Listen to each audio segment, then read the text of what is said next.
Warning: these social media platforms may be hazardous to your health. Censorship kills. Pain coming. This has been a PSA by Breaking Spectre. Well, good morning, everybody. How we doing? Spectre here. It is the 10th day of November here for another edition of In Case You Missed It news here this morning. We have got a lot of ground to cover here this morning. Weather-wise, we're not doing too terrible bad here. Looking pretty decent on the day so far. Nice fall time weather here through the middle part of the country. Leaves finally dropping, and oh yeah, it's definitely fall time. So today on the broadcast, we're going to have you covered with all the C's, as it were. We're going to cover everything from Coinbase to cheese to CPI to containers to, oh, you name it. So stick around. We'll be right back. Hey everybody, Spectre here. I want to tell you about my Teespring store that I just opened up with a handful of products in that for you guys, the listeners, the audience, those that are in chat on a day in, day out basis. Always appreciate your support, and I figured what the heck, we'll throw some merch out there for you guys. And so obviously with YouTube and Earth Shenanigans as of late, I'm going to be looking to expand to other platforms, and well, that all comes at a cost, so I figured what the heck. That being said, I got some t-shirts and that out here. You can see those in black, white, and gray. Spectre Does News. Got a water tumbler, 20 ounce there. Got a coffee mug you can get in black or white. And of course, we got the Let's Go Brandon #FJB shirt, which you can also find in black, white, or gray. Right now, you can find that all over at https specters-storefront.creator-spring.com. That's https://specters-storefront.creator-spring.com. Thank you for your support. All right, welcome back. Weather-wise here this morning, not looking too bad across the old US of A. Radar looking pretty good. Got a band of stuff cruising across the upper Midwest here this morning. North Dakota, South Dakota, Nebraska. Oh, Minnesota, you guys might be seeing a little bit of weather. Oklahoma, Texas, down that way, might see some storms and that. And of course, up in the old northeast here, up around Maine here today. Temperature-wise, not looking too terrible bad as well. Kind of keeping an eye on this little pocket as there was a story that come out yesterday. It says this thing could shape into some snow in that by weekend here across the Midwest and whatnot, so keep an eye on that. That being said, let's get into our futures fall. Yields and dollar jump ahead of highest CPI in 31 years. Says for the third day in a row, early weakness in futures, in this case as a result of China's soaring record producer price inflation, reversed and SPOOs rose from session lows but were still down on the session as traders awaited inflation data due later on Wednesday. Treasury yields climbed and the dollar and cryptos rose. At 7:45 a.m. Eastern, Dow E-minis were down 47 points, or 0.12%. S&P 500 E-minis were down 10.25 points, or 0.22%. And Nasdaq 100 E-minis were down 68 points, or 0.42%. And there we see the graphic of the old S&P E-minis. Says today's CPI print is expected to rise 5.8% in October, the highest level since December 1990, after a 5.4% increase in the previous month. The report comes a day after producer prices data shows a solid rise in October and will be scrutinized for clues on the extent to which manufacturers were passing on higher costs to consumers, whose spending accounts for 70% of the U.S. economy. Elevated inflation pressures would be the latest test for the Fed's quote-unquote transitory view and challenge the central bank's stance on policy tightening. Han Tan, chief market analyst at Xfinity Group, said in a written comments, "The worry is that such stubborn inflationary pressures could choke the recovery in global demand or hasten policy tightening by major central banks." And of course, here's the China CPI versus PPI, which came out, a handful of hours ago, and we'll touch upon that here a little bit later on. Chinese technology stocks listed in U.S. rise pre-market after Tencent reported third quarter profit that exceeded expectations even as revenue missed and China's crackdown on the tech industry. Some other movers. Tesla shares inch higher 1.9% in pre-market trading, set for a positive open after a 16% slump in 2 days amid several negative headlines for the stock.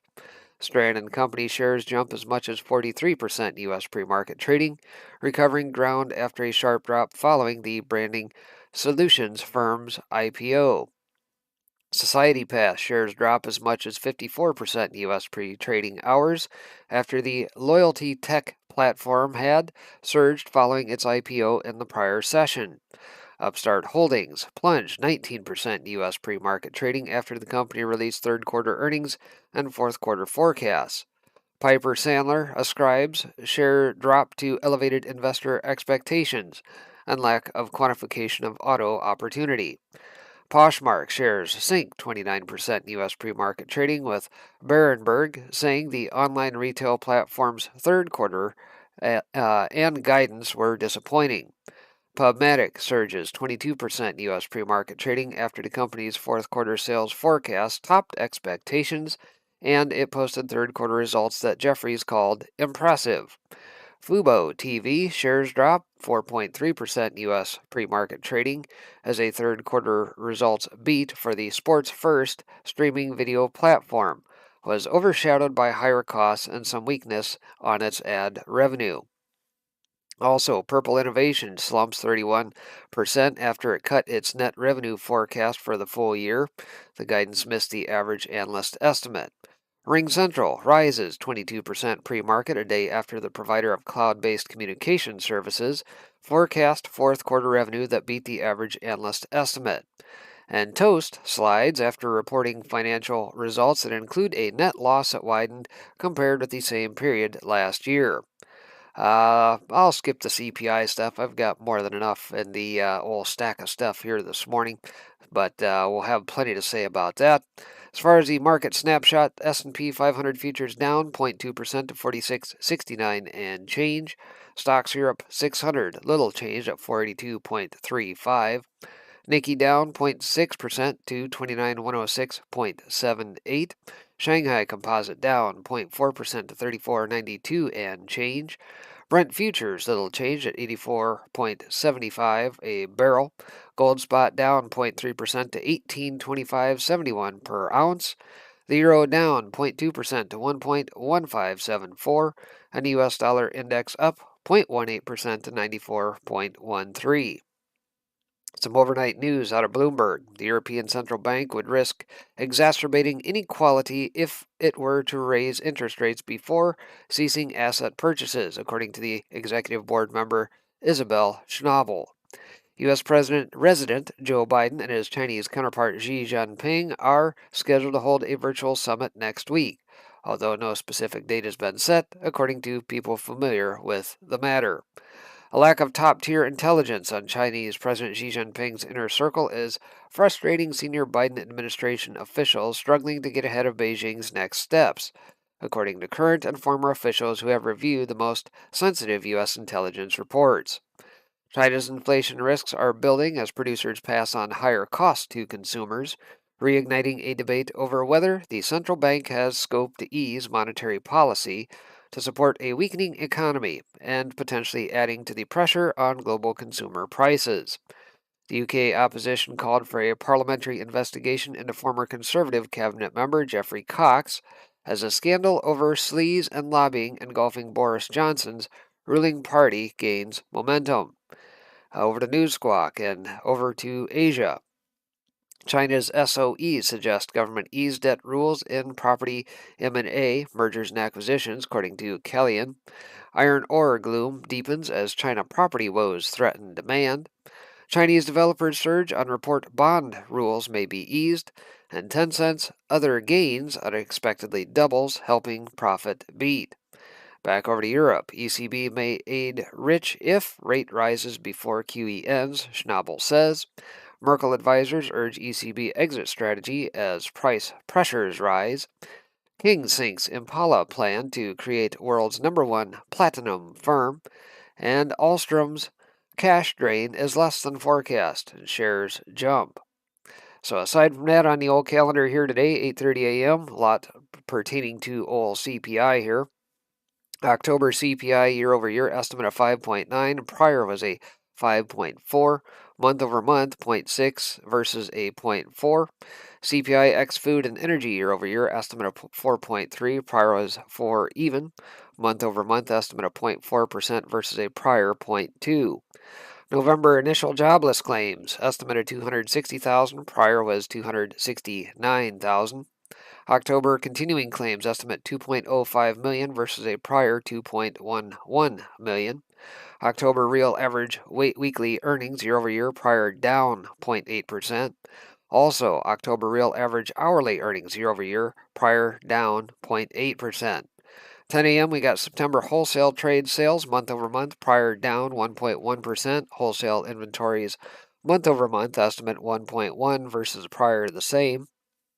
And October monthly budget statement estimate of 179 billion down versus prior down 61.5 billion. So, quick look at what is going on through the markets here this morning. And that being said, let's jump over into what is shaking by way of some earnings, and that coming through on the morning here. Got a handful of that coming through here today. Energizer, Monday, Mastercraft, Boat Holdings, things of that nature here. Pre-Bell, SoFi, Open Door, Beyond Meat is going to be one that I'm looking to see how the old fake meat industry is doing here today. Open Door, just to name a few. And we'll have some more a little bit later on in the week. Aside from that, Infineon's CEO says chip shortage will last well into next year. And if you've been with the broadcast here, over the last 6-8 weeks, whatever, we've talked a lot about the chip shortages, and doesn't appear to be any end in sight. Says yet another corporate executive has come out and thrown cold water on the idea that the ongoing chip shortage would be solved anytime soon. The latest dose of reality was offered up by Infineon's CEO, who said this week that the chip shortage would last well into next year, according to Bloomberg. Infineon, a German semiconductor manufacturer founded in 1999 that is one of the 10 largest semiconductor manufacturers in the world, sales to the automotive industry make up about 40% of the company's revenue. CEO Reinhard Ploss made the comments at an auto conference this week, stating that the company wouldn't be able to work off its order backlog until 2022. Obviously, he noted that it would be a positive if chip and car production returned back to balance by third quarter of next year. He also made the comment that he is confident higher demand for car chips would continue and that any bubble after capacity additions would be small. Ploss's comments followed that of Ford CFO John Lawler, who offered a similar underwhelming take on when the chip shortage would start to right itself. Says, as we noted in a recent write-up, despite the chip shortage, Ford plans on launching its F-150 Lightning, the all-electric version of Ford's F-150 pickup truck, in coming months. Executives said the company was in final preparations for the launch. Semiconductor availability remains a challenge, but markedly improved from the second quarter, the company said in a release late last week. Ford CEO commented that the company's challenge is to brave production constraints and increase availability to meet this incredible demand, both in North America and in Europe, and also in China. CFO Lawler said of the semi shortage that the constraints on the chips will remain fluid through 2022, and they could extend into 2023. GM CEO Mary Barra had echoed these sentiments weeks ago during GM's earnings call, stating, "We think the shortage will get better toward the end of the year, but I have to tell you, it still comes to be somewhat volatile." So, again, something to keep an eye on. Chips and that, obviously, in pretty hot demand and nowhere to be found.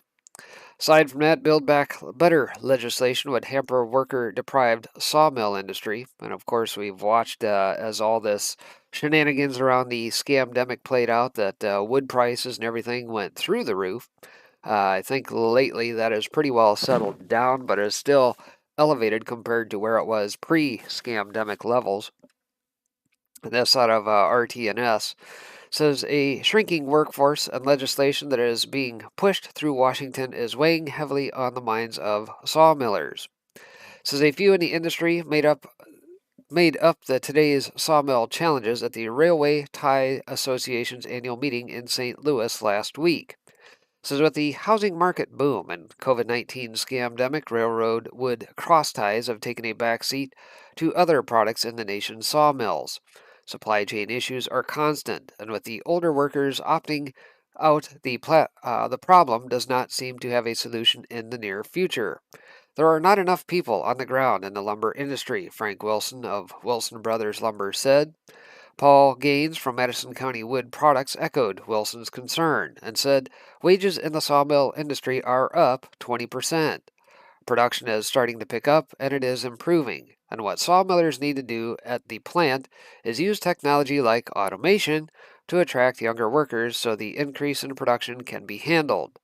Perhaps the greatest success, but failure, recruitment story comes from the Missouri Forest Products Association, which attempted to create a school for loggers in Missouri.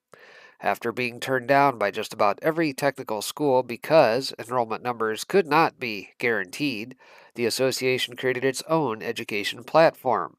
A 10-week program was put together, but after a year and a half, it failed.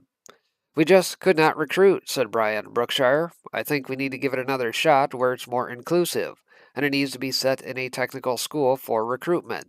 The entire industry needs to come together to make this happen. President Biden's Build Back Better economic package also is looming over the sawmill industry. According to Wilson, the legislation could cripple coal fired plants as the admin tries to encourage the use of more green energy like wind and solar. Solar and wind are unreliable and will cause brownouts in the future, remarked Wilson. Private industries are also buying up forests and using them to offset carbon footprints, making them off limits to loggers. Build Back Better has money that would assist landowners to participate in more of these programs. Darwin Murray from McLean Forest Products said there is no better way to store carbon than in a railroad tie. Dana Cole, who moderated the session from the Hardwood Federation, added once a tree is mature, it does not store as much carbon. Congress has been unable to pass Build Back Better, but President Biden said the focus is now on that piece of legislation now that the $1.2 trillion infrastructure bill has been passed. So, yes, interesting. Uh, Dirty Jobs kind of comes to mind. Old Mike Rowe. Maybe it needs to. These guys need to partner up with them in order to put together a little bit better technical program. I don't know. Just a thought. So aside from that, 8 reasons scarcities will increase rather than evaporate. Interesting piece out of Charles Hugh Smith's Of Two Minds blog yesterday. Says, who knew it would be so easy? All we have to do is collect urine and we'll be flying our electric air taxi tomorrow.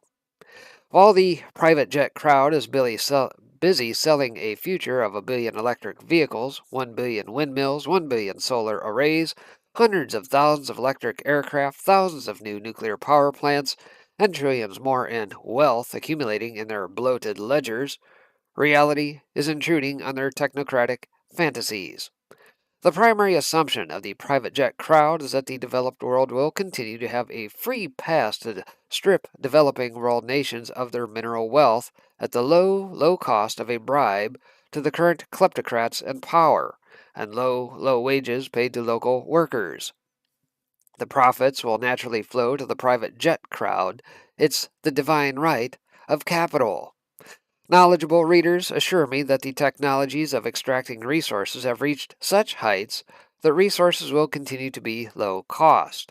I have no doubt that technological advances have lowered the cost of extraction and opened access to deeper deposits, but I also have no doubt that the biosphere, physics, chemistry, and geopolitics continue to set limits that no technological advancement can circumvent.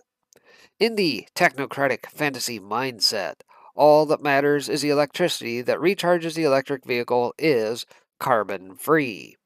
The sources and quantities of energy required to fabricate the electric vehicle, pave the roads the vehicle travels on, etc., are conveniently ignored because the metals, plastics, glass, semiconductors, batteries, etc., needed to manufacture the vehicle require vast quantities of diesel fuel to power the mining equipment, transport the ore to be processed, then transported to the mills, then onto the factory, etc. Vast quantities of coal to fire the smelting, vast quantities of fresh water for all these processes, vast quantities of electricity, very little of which is derived from nuclear or so called renewable sources, all of which have to be replaced every 15 to 20 years, and so on. In the technocratic fantasy mindset, any deposit anywhere on the planet is accessible to high tech processes. In the real world, deposits must be far from paved highways, far from major river or blue water ports, far from processing plants, and far from sources of the millions of liters of diesel fuel that will be needed on site to extract the ores. The entire infrastructure to reach the site must be built and maintained, and millions of liters of diesel fuel delivered to power the massive equipment needed to extract the resources. Then the ore must be transported hundreds of kilometers to a port capable of handling this tremendous bulk commodity. There is no way all this will be low cost and low risk. Here's a list of 8 potential sources of scarcities of essential materials. This list is not exhaustive, it is merely suggestive of the many real world limits on the technocratic fantasy. Number 1. Resources have been depleted globally, so there is no longer enough supply to meet rising global demand at affordable prices. Sure, there's always more somewhere, but at what cost? Number 2. Exporting nations restrict exports to meet their own rising domestic demand. Yes, it's irritating that our oil, cobalt, lithium, etc., is under their sand, and they decided to use it for their own people. Number 3. The low hanging fruit has been consumed, and remaining deposits are in difficult to access regions of extreme conditions or political disorder. The developed world exploiters might end up getting an AK 47 round as a dividend. Number 4. Exporting millions of cut off exports to the U.S. as a form of leverage. Nice high tech economy of gamers and traders you got there. Too bad we're experiencing problems in delivering the cobalt, rare earth minerals, etc. you need to keep your gamers and traders happy. We're sure you'll see the wisdom of complying with the new arrangements we propose. Number 5. Remaining deposits are under the control of geopolitical rivals. See above. Number 6. There is no longer sufficient diesel fuel to power the global supply chain of mining and transport of essential minerals. The limiting factor is not the availability of deposits, but of the fuel needed to extract and transport ores. Number 7. Supplies are available, but at prices that are unaffordable to American households, with stagnant purchasing power. In effect, the bottom 90%. Number 8. Having tired of neo-colonial exploitation of their national resources, revolutionary governments expropriate developed world resource extraction assets and take control of extraction, limiting exports and sharply raising prices. Says there's always more technocratic fantasy, fantastic headlines promising infinite abundance of everything. This is my favorite today. Scientists perfect renewable power from urine while cleaning wastewater in South Korea. Who knew it would be so easy? All we have to do is collect urine and we'll be flying our electric air taxi tomorrow. Yeah. So there's always more until the real world intrudes. So rest assured, folks, while all this bloviating is taking place over at COP26, I don't care who's talking, if it's Barack Obama, John Kerry, Joe, or whoever, doesn't really matter. They've not made good on a number of things, even from COP9, COP15. It's probably not going to happen. And we can help that cause as we the people, right? So, aside from that, part of the seas and the coverage here this morning, containers. Empty containers continue stacking up at ports. Out of the Epoch Times yesterday. Says LA and Long Beach ports and surrounding neighborhoods continue to struggle with empty shipping container pileups. Now, mind you, we've talked about this on the broadcast before, that after about 9 days of sitting, they get to be charged about $100 a day, increasing $100 every single day thereafter.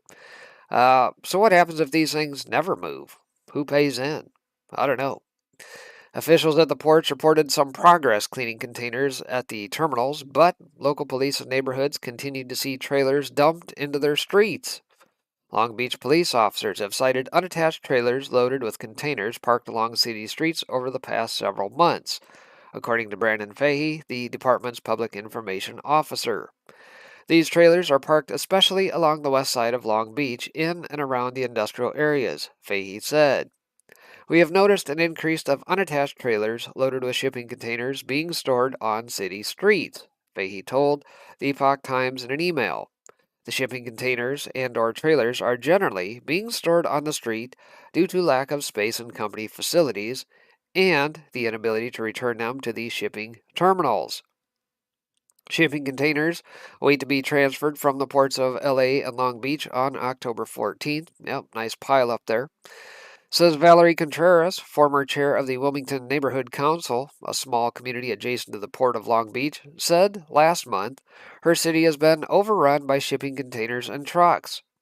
Neighborhoods in Wilmington have become clogged with trailers carrying shipping containers lately as drivers attempt to find anywhere to drop off the trailers from the terminals, she said. What's happening is, since they have a shortage of drivers, they'll send the driver over to the port or the terminal, and they take it away from the terminal, and they have to take it somewhere, and they have to take it somewhere close. We happen to be somewhere very close to the port. So they come here, and sometimes they just drop it in the middle of the street, Contreras said. It's even to the point where they are backing up in a line all the way down in the middle of the street at all hours of the night, and people cannot get in and out of their own driveway. The Port of Long Beach has so far seen nearly one-fourth of its containers cleared from its terminals last week since implementing a new fine targeting carriers that allow cargo to linger too long. The ports will charge $100 a day for each container left for more than 9 days. If the container will be moved by truck, rail carriers will be charged after 6 days. Both ports plan to begin charging carriers no earlier than November 15th.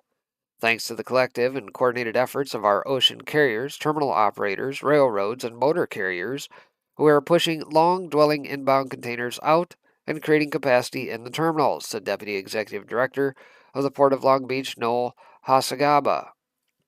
The port is looking for solutions to ship out empty containers, including dispatching what's known as sweeper ships. As we continue the task of pushing long dwelling inbound containers out of our terminals, we are also looking for every possible way to evacuate empties, Hasagaba said. Sal Mersacogliano, an instructor of maritime history, security and industry policy at Campbell University of North Carolina, and a former merchant mariner, agreed that the twin ports of LA and Long Beach should do more to clear the port areas of empty containers. They say they have no control over them, and that's completely untrue, he said in his video podcast November 5th. The water here is a national asset. Why is LA not mandating sweeper vessels? There are vessels that come in and remove the empty containers, which are a big problem in the yards right now. They can't get the empties out. You can't tell me they can't do that because they can. So the Port of Long Beach has suspended its regulation that only allowed a maximum of 2 empty containers outside the terminals, following a tweet by a freight forwarding operation called Flexport. So bottom line, the problem appears to persist. The fines are probably going to continue to stack up. But in the meantime, hey, ship them all down to Texas. Get the sweeper ships in, send them down to the ports of Texas. And by the way, guess what they're using to shore up walls and that where fences are not put up? You got it. They're actually using these empty containers along with National Guard and that all along the wall at this point. And by the way, Texas just increased the dollar flow from the state to shore up the border down in Texas. So perhaps that may be something that they can do. Who knows? So yesterday, Coinbase came out with their earnings. Coinbase shares crash after disappointing revenues and user growth. Coinbase shares are getting crushed after hours following after a disappointing top-line print and declining monthly active transaction users data. So revenue came out yesterday of 1.31 billion versus 1.57 billion consensus estimate per Bloomberg. Earnings was $1.62 a share versus $1.56 a share estimate. While monthly transacting users fell to 7.4 million from 8.8 million, it was better than the 7.09 expected. Its verified users grew to 73 million. The company also updated its full-year average monthly transacting user guidance, and now expects between 8 and 8.5 million such users, up from 5.5 to 8 million projected in August. Trading volume fell from 462 billion to 327 billion, but that was better than expected, the 309 billion. It says total trading volume was 93 billion, a decrease of 36% compared to second quarter. This decline was roughly in line with the overall crypto spot market volume decline. Retail contributed 28% to our total trading volume. The sequential decline in retail trading volume was driven primarily by lower levels of volatility, and retail MTU and trading volume remain highly correlated to volatility. The firm believes retail MTUs and total trading volume will be higher in the fourth quarter compared with the third quarter. Says our efforts to attract top talent are enabling us to increase our speed of supporting more assets and deliver new innovative product experiences, including our prime brokerage offering for institutional customers, our new direct deposit solution, and most recently our plan to introduce Coinbase NFT, a peer-to-peer NFT, or non-fungible token marketplace. But for now, coin is down around 12% after hours. So on the bright side, crypto adoption continues to trend higher with total internet users. Additionally, Coin is also diversifying its business and entering the NFT markets. So we recently announced that we are launching Coinbase NFT, a new product experience where users can mint, collect, discover, and showcase their NFTs, all in one place. A NFT, or non-fungible token, is a tokenized version of a real-world item, such as art or music, that can be bought, sold, and validated on the blockchain. NFTs are an exciting new opportunity for creators to share their work and for users to engage directly with creators. And finally, here's what Coinbase says on regulation. It says, as we have long advocated, the accelerating adoption of crypto is driving a focus on regulation. Last quarter, we pointed to the industry rallying behind efforts to work with U.S. leaders as the Senate debated the infrastructure bill. We continue to see regulation as a critical enabler of crypto growth. That is why we have taken the important step of introducing a proposed regulatory framework entitled Digital Asset Policy Proposal, Safeguarding America's Financial Leadership, which we hope will encourage an open and constructive discussion regarding the role of crypto assets in our shared economic future. So there you have it.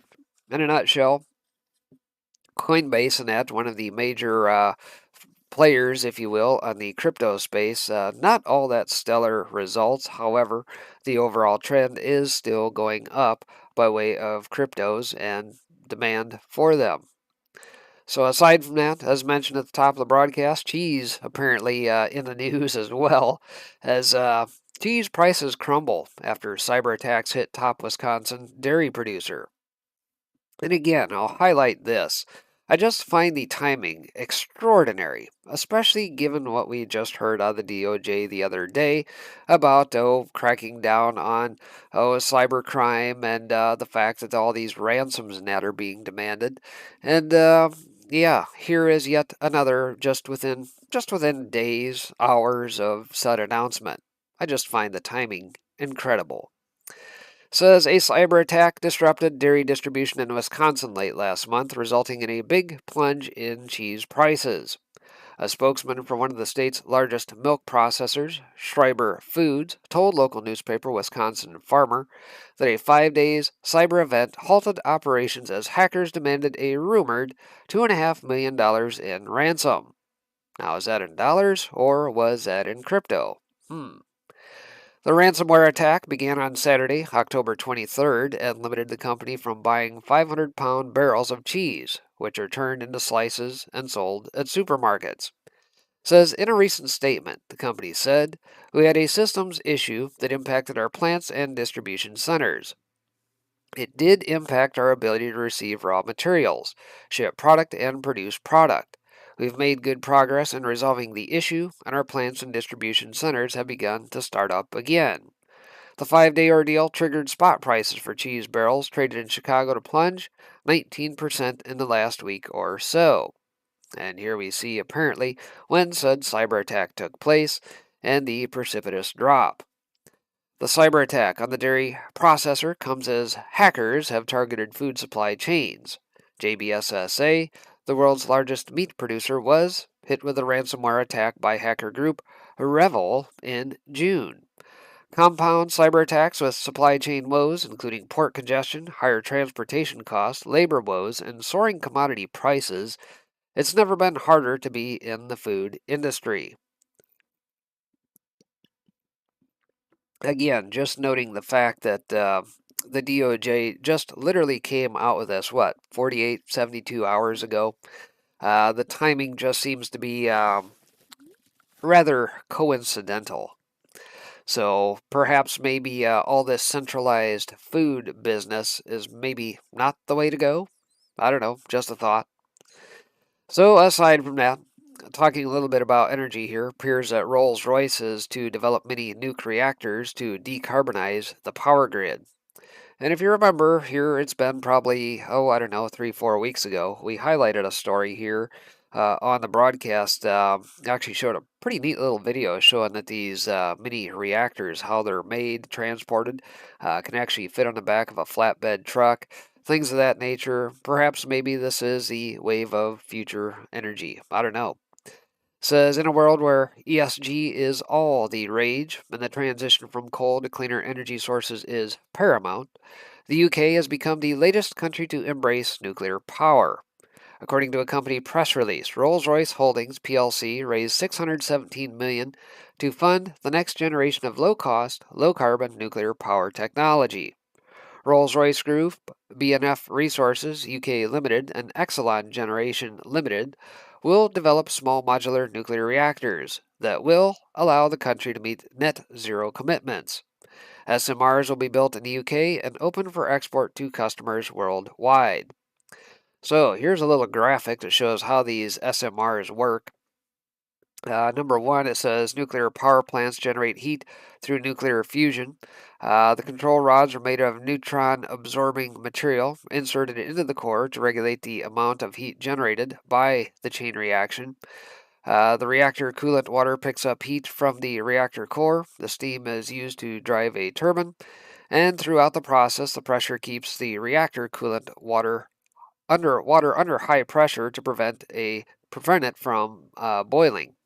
So this kind of gives a depiction of a cross section of what that would look like, and I guess relative to perhaps a 6 foot tall person, you kind of get the idea of just how big the little SMR is. Says, with every passing week, our core thesis set here last December, see uranium stock soar, is the beginning of the next ESG craze, is that nuclear would be widely embraced as a net zero enabling technology for power grids. Warren East, the Rolls-Royce CEO, adds, "The SMR program is one of the ways that Rolls-Royce is meeting the need to ensure the UK continues to develop innovative ways to tackle the global threat of climate change. With the Rolls-Royce SMR technology, we have developed a clean energy solution which can deliver cost-competitive and scalable net zero power for multiple applications from grid and industrial electricity production to hydrogen and synthetic fuel manufacturing," East said. SMRs are a much cheaper solution than big nuclear power plants that have been put in use for more than half a century. Nuclear power will be at the heart of Britain's strategy to reach net zero carbon emissions in the coming decades, along with the rest of the world. A combination of nuclear power via SMRs, renewables, carbon capture, and storage could be part of a balanced net zero grid. Last month, we noted that France was also adopting nuclear as part of President Macron's strategy for decarbonization. Recall, Germany is trying to stop the decommissioning of its nuclear reactors. A recently penned letter to the Financial Times, signed by professors from Oxford, Harvard, and American University, alongside a group of environmentalists, urged Germany to postpone its exit from nuclear energy for the benefit of the environment. Also, last month, Poland's second largest energy consumer was considering a move to SMRs to help generate green energy.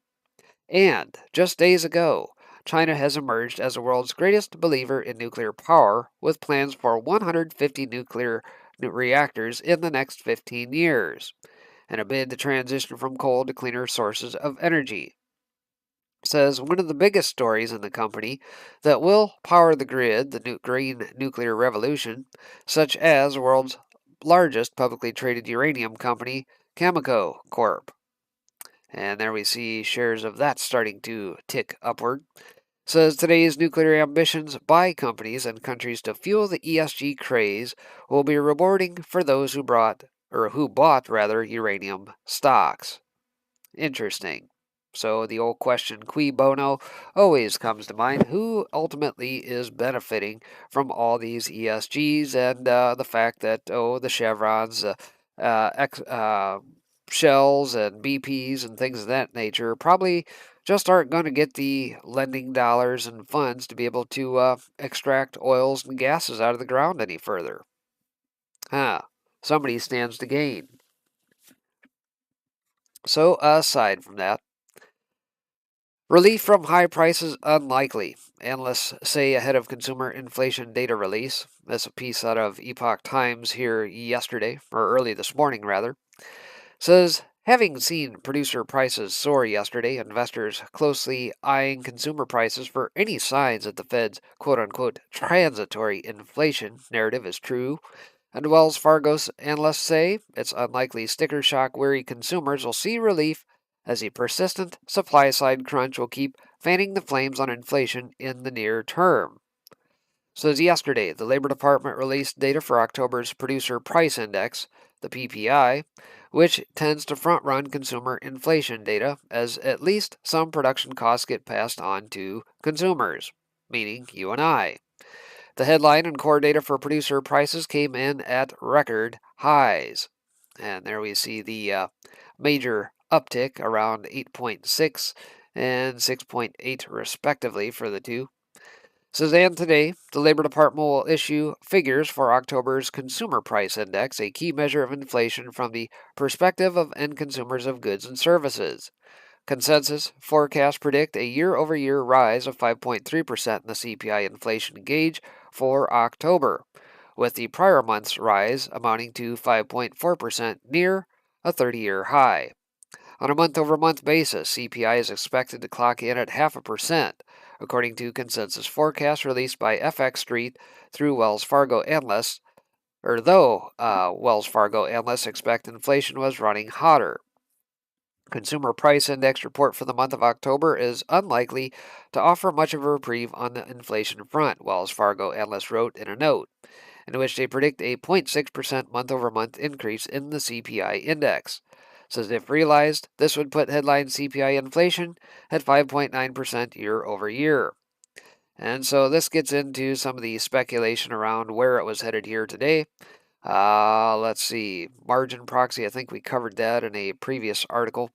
Let's head over to the actual print that came through here this morning. U.S. consumer prices are spiking at their fastest rate in 40 years. Says following yesterday's U.S. PPI print at record highs, overnight we saw Chinese producer prices rising at their fastest pace in 26 years. And this morning's U.S. consumer price data was expected to show yet another non-transitory surge in inflation. But the actual surge was far bigger than expected. U.S. consumer prices soared 6.2% year over year in October, far higher than the 5.9% year over year expected, and accelerating from September's 5.4% year over year, that was the highest print since June of 1982. And there we see that depicted graphically. Yep, you got to go all the way back to, the early 80s to hit that level. Since core CPI also spiked to its highest since August 1991. And continuing through, energy and used cars costs continued to accelerate. We've talked exclusively about that here on the broadcast in recent days. And used car and truck price CPI isn't done rising yet. So bottom line, you can't get a new car. You go to your car dealership. Guess what? You're going to be paying a hell of a lot more for that used truck or car that probably has 30, 40, 50, 100,000 miles on it. Who knows? The shelter index increased 0.5% over the month, as the index for rent and owner's equivalent rent both rose 0.4%, and the index for lodging away from home increased 1.4%. So we see shelter inflation 3.4%, up from 3.16, rent inflation 2.7, up from 2.43. So even housing on the rise. And the surge in owner's equivalent rent inflation is anything but over. So even it is still trending upward. Amusingly, according to the BLS, just two things dropped in price in October: airfares and alcoholic beverages. So bottom line, if you get drunk and fly, well, I guess you're good to go. Be a little bit cheaper. We can guarantee with 100% certainty that both are absolute lies. Here is BLS's commentary on inflation, excluding soaring food and energy. The index for all items less food and energy rose 0.6% in October as most major component indexes increased. The shelter index increased 0.5% over the month, as the indexes for rent and owner's equivalent rent both rose 0.4%, and the index for lodging away from home increased 1.4%. Major vehicle indexes also rose in October. The index for used cars and trucks rose 2.5% after declining in August and September. The index for new vehicles rose 1.4% in October, its seventh consecutive monthly increase. Hitting some of the highlights here, the index for airline fares was one of the few to decline, falling 0.7%. The index for alcoholic beverages decreased 0.2%. Also, a few major component indexes declined over the past year. One exception is airline fares, which says it was down 4.6%. Both goods and services inflation are soaring. So all this business of them trying to gaslight us, like the piece we covered here the other morning out of MSDNC, yeah, all crap. Don't listen to them. And just in case you fall for the narrative that wages are rising too, to cover this, they're not. Real weekly earnings are down 1.6% year over year. In other words, the Fed's actions are destroying people's cost of living. So, yes, those dollars are not being stretched further. They are extracting it via the tax known as inflation. So, the gap between PPI and CPI continues to run at record highs, meaning either consumers are about to be crushed or margins are going to collapse. Which is odd, because margins are actually at record highs. So, once again, we ask, will a Fed Chair Brainerd ever do anything to halt this completely non transitory surge in inflation? And I guess that's presupposing that old Jerome Powell will probably get kicked to the curb. And as we talked a little bit about yesterday on the broadcast, that old Lael Brainerd will probably be sworn in as the new chief of the Fed. So, to be determined. Either way, it's not looking good for you and I, the consumer. So, outside of some financials here this morning, some stuff brewing over on the Poland-Belarus border. The Kremlin's alarmed over situation at Poland-Belarus border, understands its complexity. This out of Sputnik News. Russia is very concerned about the situation with refugees at the Belarusian-Polish border, Kremlin spokesman Dmitry Peskov said on Wednesday. The situation remains extremely tense. Moreover, tensions are growing. We are deeply concerned, indeed. We understand the complexity of the situation, but here, of course, we believe that the de facto problem is with people. Several thousand refugees who do not want to stay in Belarus who require asylum in European countries, Peskov told reporters. These refugees say they do not want to stay in Poland but want to transit to an EU country, the official added. Commenting on Polish Prime Minister Mateusz Morawiecki's remark, accusing Russia of pulling the strings behind what Warsaw sees as a Belarusian operation to smuggle migrants into his country, Peskov said that it is a completely irresponsible and unacceptable statement. The spokesman stressed that the EU failed to show commitment to humanism when it comes to the situation with refugees. Says, this situation is really extremely tense. The tendency is towards rising tensions, which cannot but worry us. The impending humanitarian catastrophe is visible amid the unwillingness of European colleagues to demonstrate commitment to their European values, Peskov told reporters. Peskov also noted that Russian President Vladimir Putin was informed about the ongoing crisis by Belarusian President Alexander Lukashenko. In recent months, Poland has reported an influx of migrants trying to cross into the European Union from Belarus, and accused Minsk of facilitating illegal migration. Minsk rejected the claims, maintaining that it had no resources to curb the migration crisis due to EU sanctions imposed against the country. Which is interesting, because if you look at it, it's interesting that all these migrants just all of a sudden decide they need to move from apparently oppressed and repressive countries to go get those handy dandy benefits they're handing out in, some generous countries like Germany. I think another print of this article out of another source said basically they were chanting Germany, Germany on the other side of the wall. And yeah, Poland is probably doing right by shutting down her borders. And by the way, for those of us here stateside, what do you think is going to happen when we got 95,000 folks coming up through Mexico waiting to hit our borders here? Just a thought. So, outside of that, Trump in the news yesterday. Cheryl Atkinson picked up his commentary. This on the fraudulent election. Trump had this to say. It says the Unselect Committee of Politically Ambitious Hacks continues to subpoena people wanting to know about those protesting on January 6th, the insurrection which took place during the presidential election of November 3rd.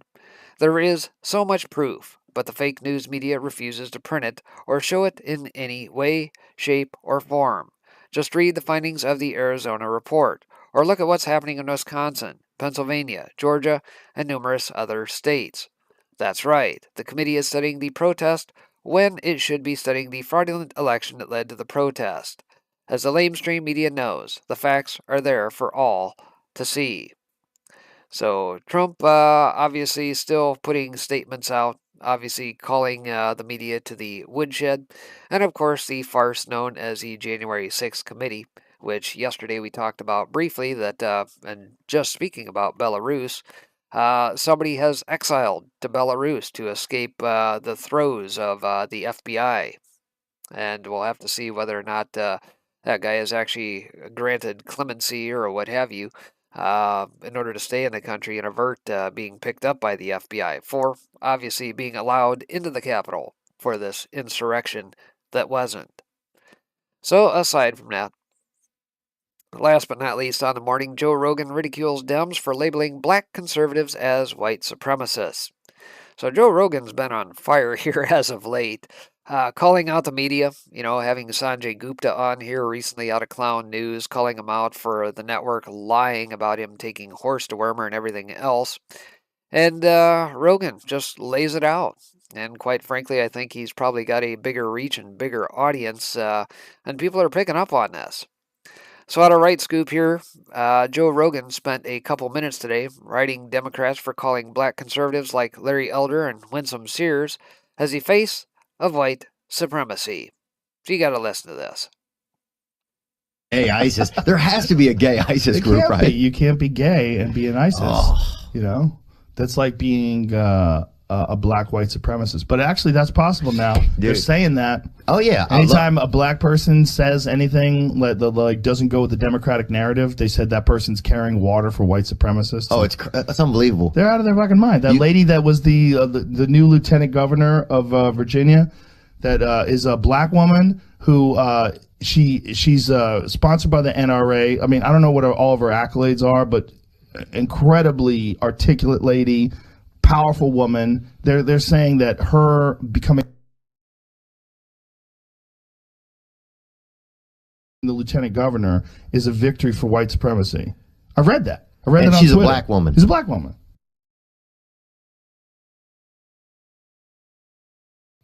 When the Larry Elder was running for governor of California, they said he's the black face of white supremacy. Yeah, that's crazy. What? What are you saying? What the fuck are you saying? Like, you could disagree with the man's politics, but that white supremacy is...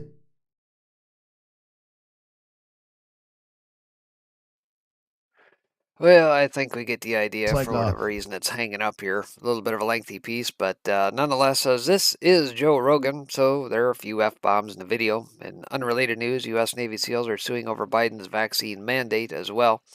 So I guess this is an open thread on some things here, but yeah, back to the Rogan piece here. You know, obviously, this is exactly what we would expect out of the Mockingbird media. We talked about Joy Reid and the whole fact that somebody like Winsome Sears just happened to be elected in. And of course, she's toting guns and all that in her campaign photos and things of that nature. And of course, they have to rile the masses in order to keep the narrative alive and try and divide and conquer as usual. In other words, cast all that crap aside. It's bogus. Don't listen to them. And for the 30 or so people that watched her garbage networks, well, get off of them. All right. That being said, that is going to do it for the broadcast here this morning. Appreciate you guys tuning in as always. You can catch me a little bit later on today. We'll be over on the 5x5 network here, kicking off at 3 p.m. Eastern here today. And we'll see you over there at that time. So take care, God bless, and we'll see you later on.